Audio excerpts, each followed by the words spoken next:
And what's happening, guys? Welcome back again. We'll give you a couple of seconds there as we pack up a ball and what have you. We'll engage in a little bit of civil disobedience, but we just had a bit of a major technical issue there with the internet. The internet. Don't know what happened. It actually just failed for some reason. Maybe somebody inside was resetting the router and didn't know that I was on out there.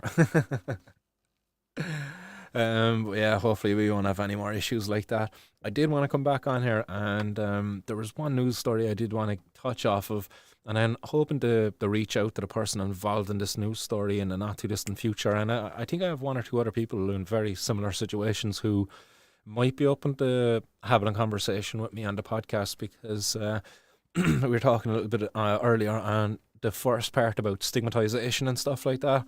I really do want to do my part to help destigmatize this whole thing and give people the opportunity to come and just show how normal they are and just have a chat, and not be kind of labeled as the criminal, as kind of happens otherwise if they don't get to speak up, by the media, and all that. And he's back. Don't push that button, says John. Talking to the kiddies there, is it? Hey, Bobby. Nice one there, guys, for jumping back with me. Apologies for that technical hiccup. Not too sure what exactly went on there. As I said, probably somebody inside just flicking off the router, resetting it to try to get their internet speed up. Damn kids.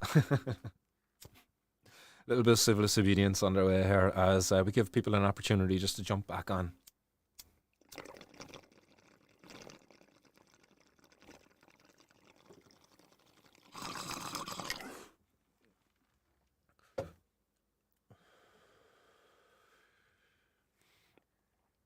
Teresa, got plenty of time to make tea, huh?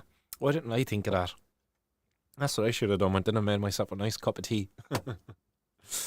You got a little drip here left to make a cup, but it's stone cold.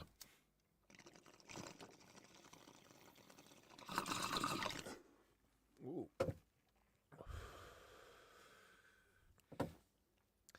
This orange sherbet's after curing up nicely. See Man Falls over there on the Twitch as well. What's happening, Man Falls? Welcome. Right, so we dive back into it.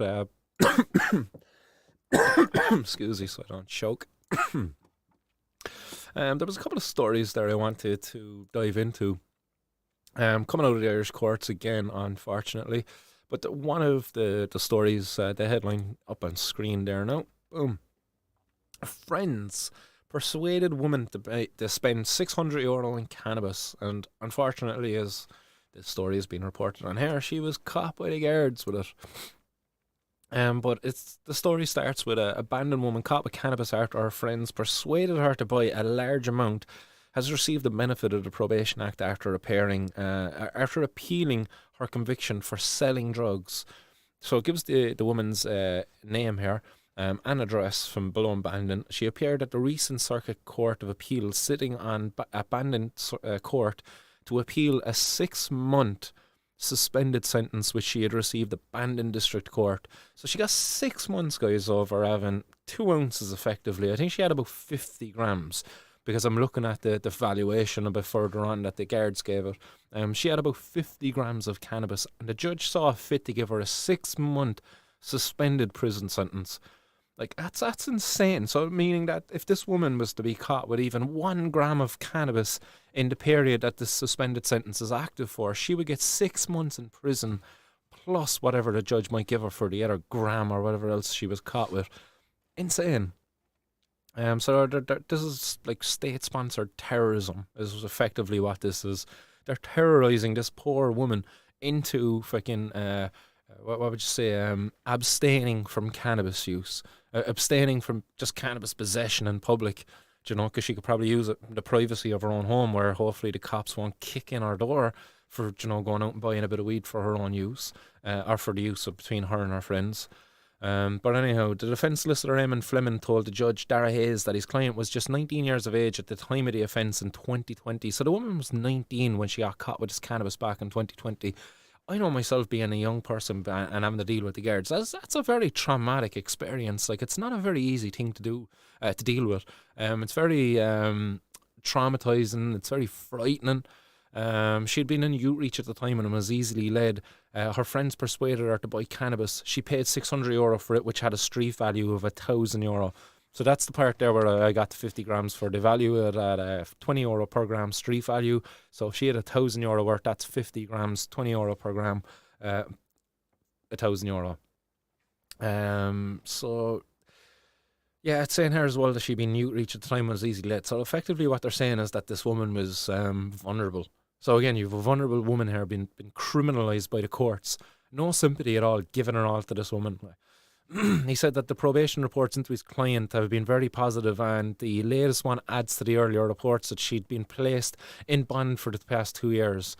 She has had no previous convictions, she's no previous convictions, and she got a 6-month suspended sentence for 50 grams of cannabis, and is now working in the restaurant industry in Crete. Excuse me. She has learned a very salutary lesson here, and she will have a character of a drug dealer with her for this conviction. Mr. Fleming asked if the court could spare his client a conviction. Judge Hayes said normally he would be reluctant to do so when it comes to the sale or supply, but he noted the circumstances, including her young age and the fact that she'd been under the supervision of the probation services for the past 2 years and got into no trouble. He also noted she hasn't come to the attention of Gardaí since he applied the Probation Act in relation to the possession of cannabis for sale or supply. So again, this woman at 19 got terrorised into, abstaining from cannabis. Who knows then, maybe after the fact of that, then she was just kind of like, oh yeah, I'll go drinking instead. Like, how did that go? Maybe she ended up suffering a worse fucking fate as a result of that. Maybe she would have had better friends there had she continued to still consume cannabis, but unfortunately, because of the courts and how the intimidating and still fearing the people, she had to abstain for over 2 years there while under that Probation Act. Crazy. Absolutely crazy case, but this isn't even the craziest of the ones that I wanted to bring to your attention. Like this is another one coming out of West Cork now. But this one, if anybody knows this lady and she'd like to speak up about her case or anything like that, I'd be more than happy to give her an opportunity to speak as to any other person whose case I've covered on this over the years. And more than happy to give you an opportunity to come and speak your mind on this. And we dive on from there though, because another case that's coming out of the Southern Star, actually, funny enough, both of these articles coming out of the Southern Star by the Southern Star team. But this article is that a Dunmanway man grew 29 cannabis plants for pain relief. So this man down in Dunmanway admitted the possession of cannabis plants valued at more than €12,000, said that he was growing the plants for his own personal use for pain relief. And this was at the Clonakilty District Court, and I heard that the Gardaí had a warrant to search a property of Barry Brown, the individual named here, 64 years of age, and it gives a kind of an address here down there, Dunmanway, on July 9, 2023. When they searched the property, they found 16 small cannabis plants in a bedroom and 13 larger plants grown in a polytunnel. The value of the plants was estimated at €12,800 per plant, effectively, and an amount of cannabis worth about €500 was also seized during the search. Was that €800 per plant? 10 plants would be £8,000. Maybe they value the small cannabis plants at less now. I'm just looking at that. 16 and 13. that's 29. That's way more than 12,800 if it was 800 per plant. Just that came to mind there. So maybe they actually are valuing the small cannabis plants there at a lower value now as a result of a precedent set there in earlier cases, namely the case of Tony Keogh. But anyhow, defence solicitor Conrad Murphy told Judge James McNulty that his client pleaded guilty at the earliest opportunity and had been fully cooperative with investigating Gardaí. He said that Mr. Brown had endured severe health problems over a number of years and was taking several types of prescribed pain medication. Mr. Murphy said that his client had suffered multiple organ failures in 2010, had both hips replaced in 2013 and 2014, had a knee replacement in 2014, and suffered a stroke. He said that Mr. Brown had also been diagnosed with different types of cancers in 2016 and 2018. He said his client was using the plants for his own pain relief and there was no question of him dealing drugs or supplying anybody else. And so what if he was? What if he's fucking buddy, also 67 years of age, was suffering with a bit of pain, diagnosed also with cancer? Or was it such a crime if he shared some with him? Like, seriously, like, come on, get off your high horses. This shouldn't be no crime at all. And I really hope I get to catch up with Barry Brown and get to speak with him, because this is absolutely a tragic case. This is an injustice of the highest order. Really, really is. Like, how these judges can preside over these cases and not show any sympathy to this elderly gentleman using this plant, this God-given plant to improve his quality of life. What a fucking shame. What an injustice.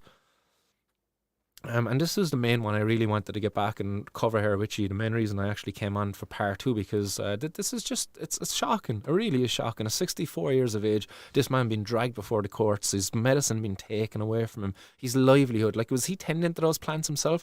As we mentioned there earlier, the importance of exercise, you know, and a healthy lifestyle. If you're able to get up and garden like that, that's a good healthy activity to be doing. It's very good for your mental health, actually. And if this man was doing that while also growing a plant that was beneficial also in other ways, and such as relieving his pain, shaming anybody to take that away from him, shaming them. Mr. Murphy said that his client had learned his lesson and was no longer using cannabis. Judge McNulty convicted Mr. Brown of possession and cultivation. So he lifted the conviction of sale and supply, and for simple possession he was fined €300, and on the cultivation charge he was sentenced to 90 days in prison, suspended for 2 years. So effectively he has a 90-day prison sentence hanging over his head now for the next 2 years. No wonder he's no longer using cannabis. Again, this man is going to be increasing his use in painkillers than these other medications, which could actually lead to an earlier death. Like, the state is killing these people, what they're doing here. It's so bloody wrong. It really is so bloody wrong. Like, he was also required to make himself available to provide a saliva sample if required by Gardaí to monitor his compliance with his pledge to stay drug-free. Oh my God. Oh my God. The same Gardaí who cannot indefinitely search for a missing person, they're going to be able to go up and bloody monitor whether this guy is staying drug-free. A 64-year-old man who was using cannabis for pain relief. And they're now going to have to be required to go up and test this man, test his saliva. Jesus bloody Christ. Like, what in the name of God is going on out there? Like, what kind of a backwards world are we living in that's going on? That's taxpayers' money. That's mine and your taxes. We pay for this crap. We're paying these guards and for these tests to go out there and fucking torment this poor man. Pay for this judge to put these orders in place.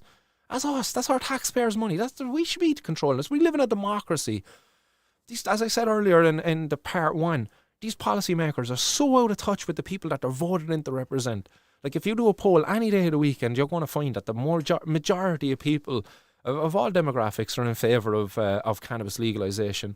You'll probably have more of a no within certain demographics, but I would imagine you're going to end up with a majority within all demographics, as was stated again in an earlier article there coming out of Colorado.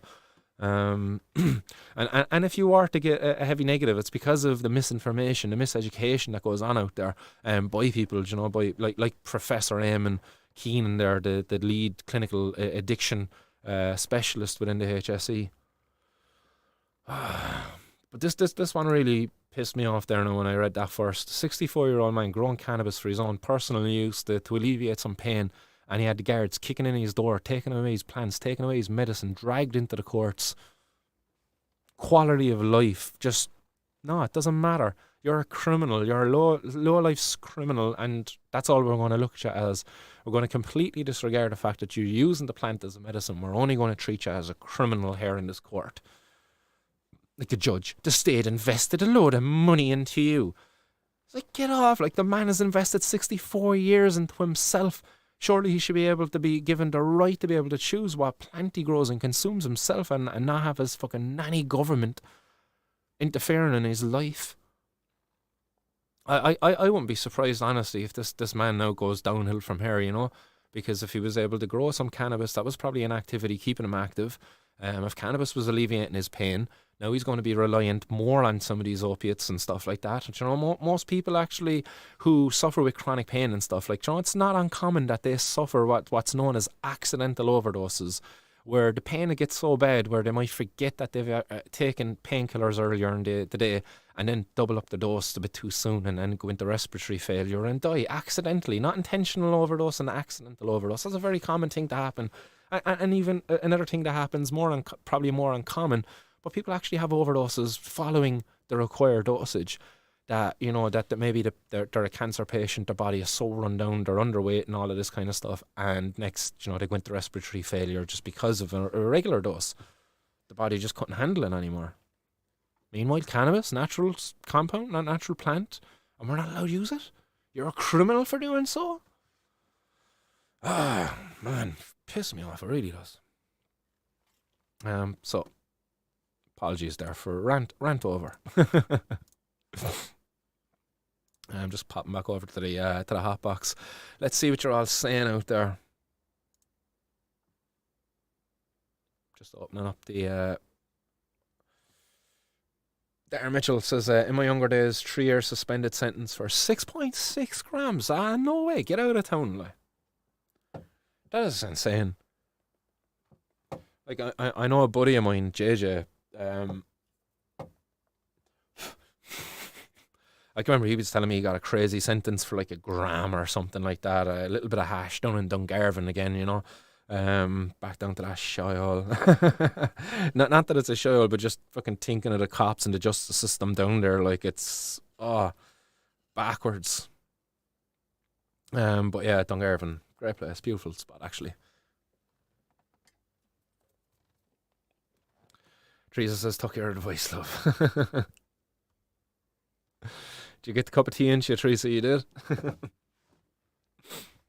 Keep those comments coming in there over on the hot box anyway, guys. I'm going to jump back into one or two other news pieces there. Just drink, because we were just kind of ranting there about cannabis and stuff like that. We kind of goes through these two cases. News headlines, boom. Friends persuaded a woman to buy cannabis. Like, how many people have friends out there and you enjoy smoking cannabis? Like, I only got together with my buddies and we had a game of smoker poker, as we like to call it, where we get together, we consume some cannabis, we have a bit of a laugh and a joke, playing some poker. We probably have more of a laugh and a joke than we do play poker, a game that just kind of goes on for forever, and we get news turners and stuff. But like, we socialise around this as well, and we have a good time, and we're responsible about it. And you have this man growing it for alleviate pain. But they're criminals for doing so, They keep in mind, like drugs. They did this. They're drug users, so it's so bad. But then we look at this guy. This is a case coming out of Cork. Or a Cork man pushed an arresting guard to the ground and chased teenagers with hurleys. But what really infuriated me here is just the apparent, how they view the perspective there is there on alcohol use. That there's an idea there that you can have too much alcohol, because there's none of that when it comes to cannabis. It's just like, oh, a man consumed cannabis and like fucking killed his girlfriend or something. They don't go into the nuances there about like synthetic cannabinoids and stuff like that. Or when they talk about hospitalizations of people, they don't go talk about the fact that people had too much cannabis. They overdosed themselves. They had too much. But when it comes to alcohol, oh yeah, you can kind of have too much. Accused of a very high risk of reoffending against the background of engaging in very problematic behaviour after too much alcohol. Too much. So you can have enough, but sometimes you can have too much. But meanwhile, if you're a 64-year-old man growing some cannabis plants for your own personal use in your polytunnel, you're not allowed any. You're a criminal. Scumbag criminal. And then we look at drink, and I'm not I'm not on here like saying about drink to say we need to criminalise it. No, anything but. Like, I don't think any drug should be criminalised. I'm just talking about the hypocrisy that you can kind of have articles like this coming out about like people experiencing this sort of behaviour after consuming too much. But at no point will you have people like Mary Cannon, Bobby Smith coming on the airwaves saying we need to make alcohol illegal. At no point will you have them coming on to say that, despite the risks that are posed from the overuse of alcohol for even young people. Even young people. You'll never hear it from them. Why? I don't know. Only they can answer that, and I don't think they'll ever answer that. But you look at alcohol, like, and what it can do, because I know myself, sadly, there was a teenager that used to live behind my mum and dad's house, and he passed away one night after being out binge drinking with his friends. Underage, I believe he was 16 or 17 at the time. I think he was 16, if memory serves correct. Out bushing with his buddies.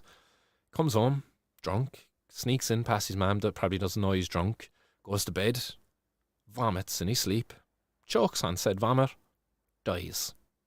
Like, you know, rest in peace, Alan Dornan. He was a friend of mine as I was growing up. I would have been friends with him. Would have been a couple of years older than him, but when I was quite younger, he lived behind me, so we used to kind of hang around together. But sadly, he passed away. Was there ever a call there when a young person died of an alcohol-induced vomiting and an overdose, I suppose, really, you could say? No, there never is. And I wouldn't advocate for one. But it's just the double standards that are out there. You know, you've other great people who've passed away after alcohol. Over here on X, I came across this video of a great drummer.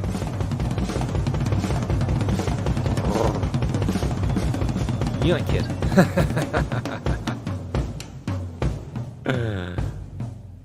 That was just a little taste of that solo of Moby Dick by John Bonham. That's it.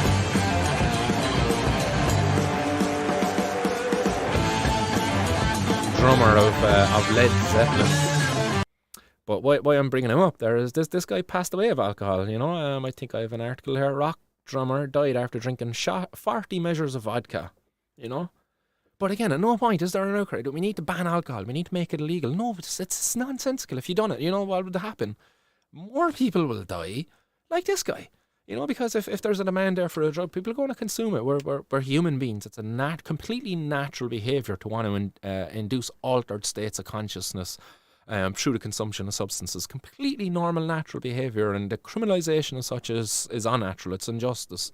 So I'm not on here showing these to kind of say, look, we need to make alcohol legal. No, it's the complete opposite. I'm on here saying, like, why isn't there people saying that we should make alcohol legal? And I know why. Because it would actually make it worse. Depending on where you get your estimates, during alcohol prohibition in the United States, anywhere from up to 90% of the supply of alcohol was contaminated in some way, shape or form. 90% of the supply of alcohol was contaminated. Look at that today. How many people are out there drinking alcohol today and they're getting blinded because of methanol poisoning? No, I don't think. I can't see any. I don't see any cases. Why? Because regulation works. Regulation works. Yeah, do you still have young people overdosing and dying? You know, rest in peace, Alan Dornan. Yeah, you do. But like, is it going to help? Is it going to reduce that by making it illegal? No, you're just going to have more young people then overdosing and dying and dying because of contaminations and going blind and all of that nasty stuff. So yeah, it's crazy. There's double standards that are out there in society in regards to drugs and just in general, because look at alcohol, look at the devastation that it causes, domestic abuse, and all of that stuff, drink driving, you know, all of that negative stuff. Like, but at no point do you hear people kind of saying, no, we should make this illegal, because they know the consequences as such. They tried it. It was a massively failed experiment in the US. And it didn't catch on around the rest of the world. But do you know what did catch on then afterwards? Drug prohibition. Yeah, they came quickly on afterwards in 1932 with the Marijuana Tax Act, the prohibition of cannabis in place, all because of the racist pricks that were in charge of the policies. And then now today we just have a bunch of ignoramuses, ignorant feckers, informing policymakers, because you know why? It lines their pockets. You know, like prime example, the likes of Mary Cannon granted over almost a €500,000 grant there to study the harmful effects of cannabis. So yeah, there you go, guys, and that is pretty much all of the news that I had lined up there for you. Yeah, pretty much. Boom. Yeah, I did have one other one lined up there for you. It's kind of a interesting piece, I suppose, really coming out of the US there. We'll quickly just look at it if you want. Whistle Pig on Cork's cannabis-infused non-alcoholic old-fashioned. Oh yes, now I know I wanted to touch off of this, and I should have done it earlier in the show when I was talking about the 1st of January and the New Year's resolutions and all of that kind of health-conscious stuff, because this is actually an alcohol-free, THC-free, but cannabis-infused whiskey. So it's a whiskey that's after being, I believe, aged with some infusion there involving terpenes mainly. It's actually free of THC. So this is for people out there who are maybe doing a dry January and wanting to kind of abstain from alcohol and THC. Well, boom, there you go. Whistle Pig have got what they've called a dank and dry old-fashioned. So there you go, alcohol free but cannabis infused, but still THC free. So for anybody out there doing the dry January, this one might tickle your fancy if you're lucky enough to be in a place where it could be bought. I wonder, because it's alcohol free and it's THC free, surely you should be able to like fucking buy that and import that here to Ireland. Surely. Like, I'd imagine. Why not? Would there be any restrictions there? Like? I'd be curious if it tastes like. I'm not a big whiskey lover or anything, but it's alcohol free. It's got some terpenes and stuff like that in there. I wonder would it hit you with anything familiar. So there you go, guys. That article, if you want to read it, I'm not going to read it at all. I just wanted to bring to your attention the fact that these products exist out there. THC free, alcohol free whiskey, but it's a cannabis infused type of whiskey. Class. What's being said there? I see loads of comments flying in there. Ashers, what's happening? Says mental health never mentioned in relation to alcohol. No, it never is. Like there's very, very rare mention at all of mental health problems in alcohol. Teresa says, Barry, Pat, the kettle is back on if you want. Send me down on there as well, Teresa, yeah? Oh, yes, I just noticed I have a bowl packed. Oh, and while we're on screen, actually, to give a shout out to Casa de Strugas, even though he's not in the hot box right now, maybe he might check in, tune in later, but, got gifted some lovely, lovely hash. Go on, zoom in, get my face off. There we go. You can't really see it, it's just literally a ball of brown stuff. But, oh goodness, if you could smell this, like, it's got like a fruitiness to it, like, it's almost reminds me of like a bubble gum or something. And you smell the tin that it's in, and like the tin is just, the tin just smells like it. But yeah, this lovely hash, I'm gonna break up some here now into small little bits and infuse my bowl. Have a little cocktail bowl before we wrap up here and say goodbye to everybody. Nice one, everybody, for coming back and checking in with part two. Again, apologies to anybody who was watching there earlier. Again, a bit of a mishap with the internet. I don't know if somebody just switched off the router inside and switched it back on, trying to increase their speed. Maybe it was slowing down for them inside because of me out here. But yeah, apologies for that. I'll try to make sure it doesn't happen again. It mightn't have even been that. I could have just been literally a hiccup with the fucking Ethernet there and the way I'm running out here. Mr. Finnegan says, no alcohol, so it's not a whiskey then, like vegan sausages. Have I offended the whiskey lovers out there? Is that true? Like, is a wine if it has no alcohol? You know, you see those fucking alcohol-free wines. And could you say the same for beer then as well? Like, what are you actually drinking then? Like, alcohol-free, is it like beer-flavored water? uh, what do we call it? Whiskey water. Water whiskey. Cannabis and whiskey flavored water. There we go. Does that solve the problem, Sojan? I'll write a letter to the lads. Dank and dry. They need a new promoter. Yes. Yeah, no, crack it all over there.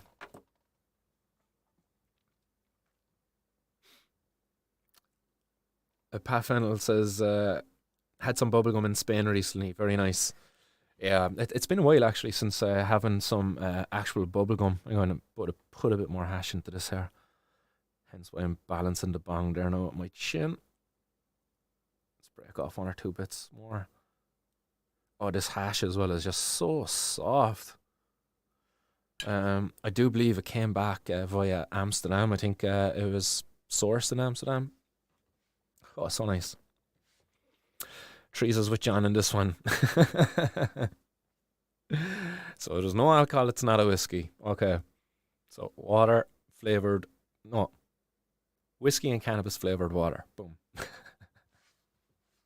Camera radiated whiskey, no terps. Alright, I'm going to blaze up this anyway because this definitely has some THC in there, but definitely it's not a whiskey. Hey. Yeah, bottoms up to anybody out there blazing with me.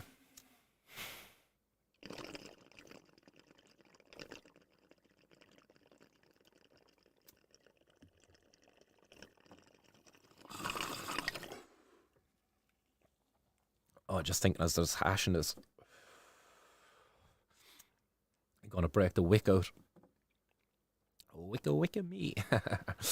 um, can't beat the old hemp wick there for the hash balls.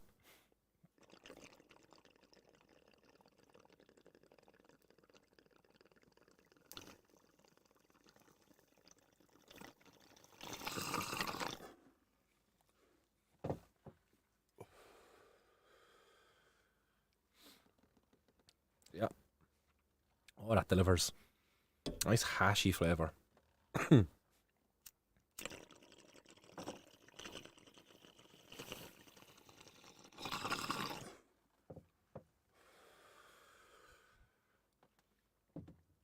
Schleint, guys. One sec.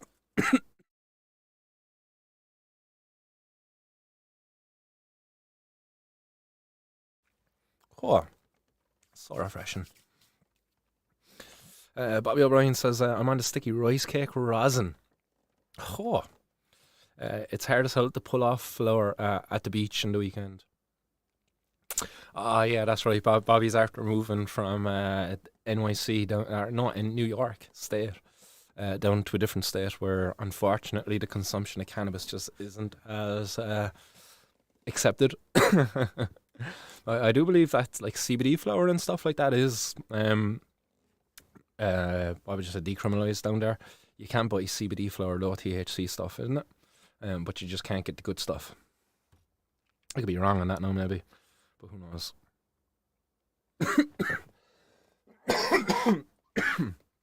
Sorry, didn't have time to hit the mute button there. Rasher is actually mentioning there earlier, and apologies there for missing it. Did you hear out the corruption charges and boycott of True Leave? No, but I'm not surprised really. Like I think there's been a massive I don't know an overselling to investors and stuff like that over in the likes of place like Canada and stuff. Some of these companies then not being able to fulfill promises made to shareholders and all of this kind of stuff. So I know there's a lot of problems over there in Canada in that regard on the upper end of the corporate kind of ladder. You've seen all the stuff that's going on over there as well, where they're destroying like massive quantities of cannabis. But I'm hoping actually to reach out to Temple Grower there very soon and have him on, and we'll speak all about Canada. And no doubt companies like True Leave and who's that out of Tilray, they're I don't know if it's True Leave Canadian, but I know Tilray is. But yeah, I'm sure we'll talk about all of that kind of stuff with Temple Grower. And I see Elijah's watching as well again. Hi, Elijah. Hope you've been a good boy playing with your trucks. No trucks out here to show you on on the TV. But yeah, I'm gonna have to start signing off there anyway, guys, in a couple of secs. Any more comments there, get them in, and we will read them out. I will pack up one more ball before we say goodbye.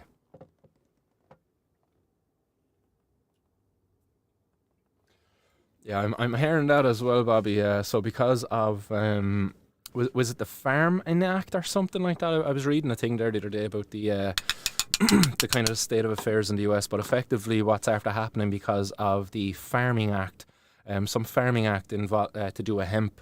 They've effectively made all of those products like Delta 8 that you've mentioned, HHC there that we were talking about earlier, illegal as they're being derived from CBD. And if they can be derived from hemp because of that Farming Act, they're all kind of technically in this legal space now.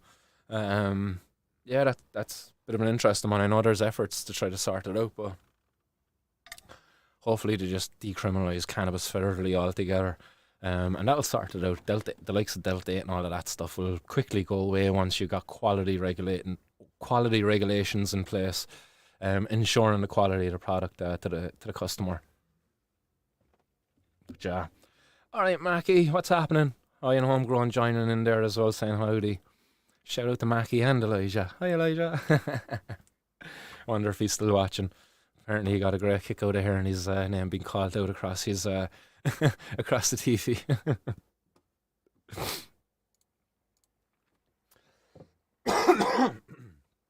Oh, excuse me. Or is he watching over on Facebook, actually? Watching on Mammy's phone, so. Teresa, yes. Are we all buzzing for Spannabis yet? Yes, yes, yes, yes. Definitely buzzing. And I give a big shout out there to my lovely partner who's treated me to a trip to Spannabis for Christmas. That's Elijah's mammy, the mummy of all my beautiful kids.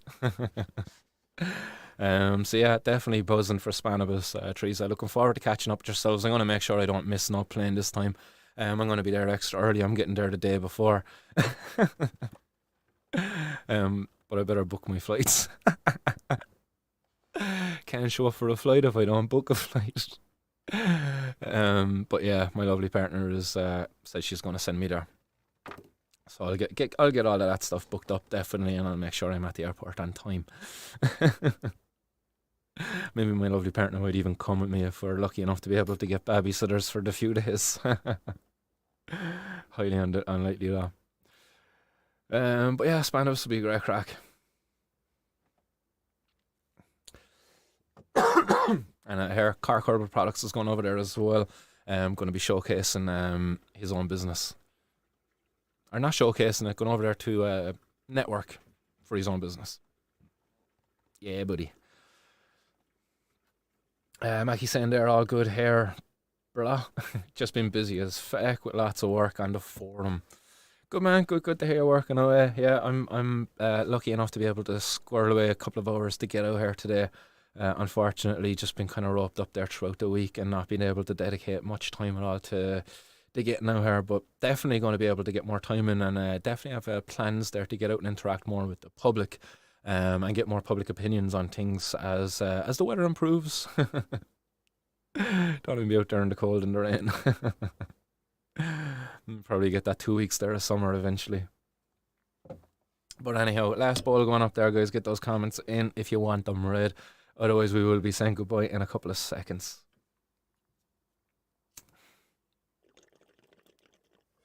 Oh, look what I see. Quick, Martin, don't miss it. 30, oh yes, 30 seconds, loads of time. Yes! The universe provides. I was just about to blaze this bowl there. Let's stick a bit more ash into it because it's 420. Oh, yes. Any excuse, huh?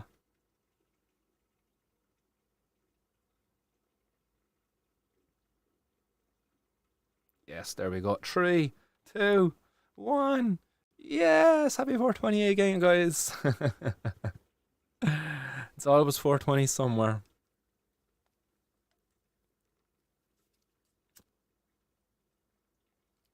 Get the old thing going. Boom, let's blaze this. Bottoms up, guys. 420 over there in Buenos Aires, Sao Paulo, Rio de Janeiro, Montevideo, Falklands Islands, French Guiana, Miquelon, Nuuk, Greenland, Asuncion, Santiago. Got them all.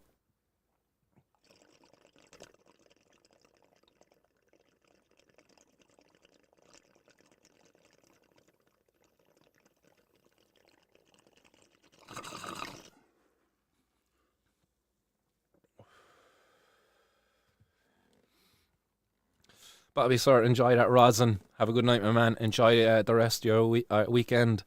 And yeah, hopefully the rest of that work goes good for you, man. I know you had a positive one, so long may that continue. Slán Pat.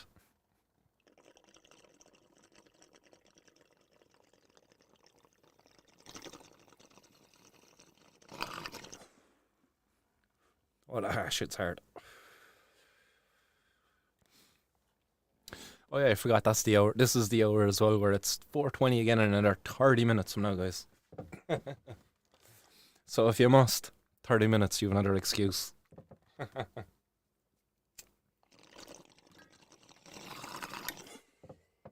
Cheers. Schlein to everyone.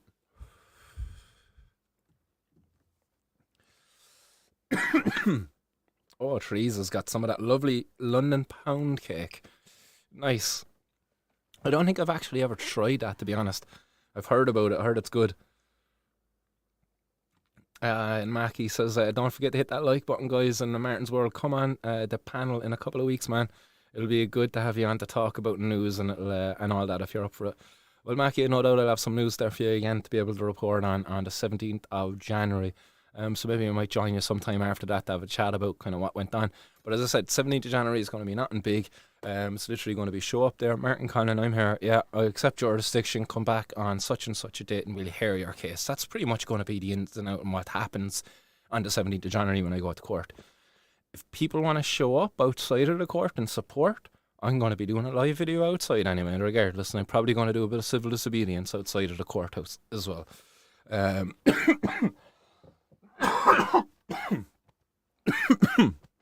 Excuse me. Well, but yeah, I'll be doing a little bit of civil disobedience outside of there as well, beforehand and maybe afterwards. We'll see.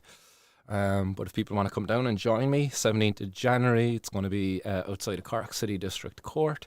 I should be there about 10 o'clock, I'd say myself. So we'll see what happens. No pressure at all, guys. There is no pressure on people. I know I had Shy Son. Shout out to Shy Son if you're out there, dude. I can remember you showed up there before to one of the court cases just to show support outside of the court with me. And fair play for you for doing that, man. I really appreciate it. But again, guys, no pressure at all, guys. If I show up there and nobody is there, no hard feelings at all. It's midweek. I understand people have other commitments and stuff like that going on. So no pressure at all. But I will be there from 10 o'clock if people want to come down and support.